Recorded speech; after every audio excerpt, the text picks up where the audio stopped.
5 aircraft, 14 men, a routine training mission over the Atlantic Ocean. None of them came home, and to this day not a single confirmed piece of wreckage has ever been recovered. December 5, 1945, Fort Lauderdale Naval Air Station, Florida. 5 TBM Avenger torpedo bombers lift off under clear skies. The mission is straightforward, a navigational exercise known as Navigation Problem Number 1. Fly east, drop practice bombs, turn north, return to base. The entire flight should take no more than 2 hours. Leading the formation is Lieutenant Charles Taylor, an experienced combat pilot with over 2,500 hours of flight time. His crew, along with the crews of 4 other aircraft, are all trained Navy men. There is nothing unusual about this day, nothing to suggest that by sundown every single one of them will have vanished from the earth. At 3:40 in the afternoon, something changes. Radio contact picks up a conversation between Taylor and another pilot. Taylor sounds confused. He reports that his compasses are malfunctioning, both of them. He cannot identify where he is. His words, recorded in Navy transcripts, are chilling. He tells the control tower, "I am over land, but it's broken. I'm sure I'm in the Keys, but I don't know how far down." The controller tries to redirect him, but Taylor refuses to change course.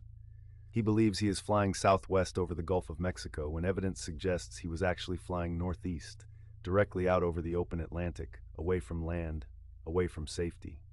As darkness falls, the transmissions grow desperate and fragmented. Taylor is heard telling his formation, "All planes close up tight. We'll have to ditch unless landfall. When the first plane drops below 10 gallons, we all go down together." Then, silence.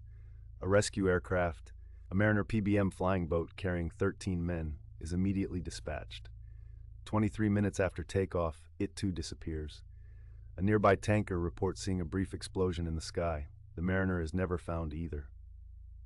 The Navy launches the largest air and sea search in its history at that time. Over 300,000 square miles of ocean are swept. Nothing is recovered. No life rafts, no oil slicks, no debris, no bodies. The subsequent investigation is where the story darkens further. The Navy's official Board of Inquiry, after exhaustive review, concludes, and this is extraordinary, that they do not know what happened. The final report states the disappearance was cause unknown. Taylor's mother fights for years to have the original finding, which blamed her son's judgment, overturned. Eventually, the Navy revises the verdict, but that revision solves nothing. It only removes the blame. It offers no answers.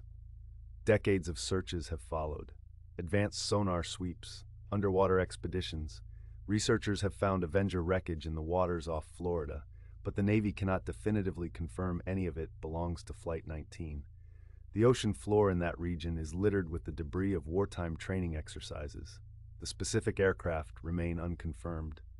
What actually happened in those final hours is still genuinely unknown. Was it compass failure cascading into fatal disorientation? Did Taylor's insistence on a wrong heading doom all 5 planes? Did weather conditions deteriorate faster than the record shows? Or is there something about that corridor of ocean, that specific stretch of the Atlantic, that resists explanation? 14 men flew into the afternoon sky and were swallowed whole. The sea gave nothing back. The question that remains isn't whether they crashed. They almost certainly did. The question is why the ocean, after all this time, after all the technology we now possess, has never allowed us to find them.